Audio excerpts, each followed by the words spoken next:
సాధారణంగా మనం షాపింగ్ చేసే సమయంలో ఈ ప్రోడక్ట్ కి గ్యారంటీ ఉందా లేదా అని అడుగుతాం.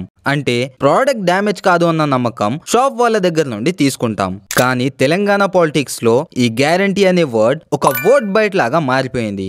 ఇది ఎలాంటి గ్యారంటీ అంటే ఈ గ్యారంటీకి నమ్మకం ఉండదు, రీప్లేస్మెంట్ కూడా ఉండదు. ఒక్కసారి నమ్మితే 5 సంవత్సరాల దాకా నష్టపోవాల్సిందే. ఇంకా తెలంగాణలో చాలా మంది ప్రజలు దీన్ని అనుభవిస్తున్నారు కూడా.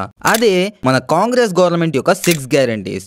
ఎలక్షన్ ముందు కాంగ్రెస్ ఇచ్చిన 6 గ్యారంటీస్ రూరల్ ఏరియాస్ లో పబ్లిక్ ని చాలా అట్రాక్ట్ చేశాయి.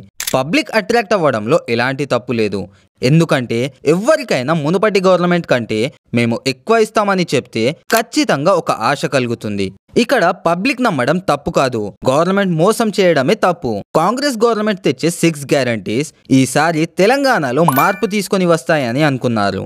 కానీ గ్రౌండ్ రియాలిటీకి వస్తే సగానికి సగం మంది కూడా లబ్ధి పొందడం లేదు. ఇంకా లబ్ధి పొందిన వాళ్ళు కూడా delay, verification, pending at office, ఇంకా ఇన్కంప్లీట్ రోల్అవుట్ లాంటి ప్రాబ్లమ్స్ ఫేస్ చేస్తున్నారు. సో ఇక్కడ క్వశ్చన్ ఏంటంటే కాంగ్రెస్ గవర్నమెంట్ ఈ 6 గ్యారంటీస్ ని పబ్లిక్ బెనిఫిట్ కోసం ఇంట్రడ్యూస్ చేశారా లేదా పబ్లిక్ ఓట్స్ కోసం ఇంట్రడ్యూస్ చేశారా? అయితే ఈ వీడియోలో మనం కాంగ్రెస్ గవర్నమెంట్ ఇంట్రడ్యూస్ చేసిన 6 గ్యారంటీస్ ని ఫ్యానిజం ఇంకా బయాస్ లేకుండా numbers, facts and ground reports తో డీటెయిల్ గా డీకోడ్ చేద్దాం. Without any let's dive in.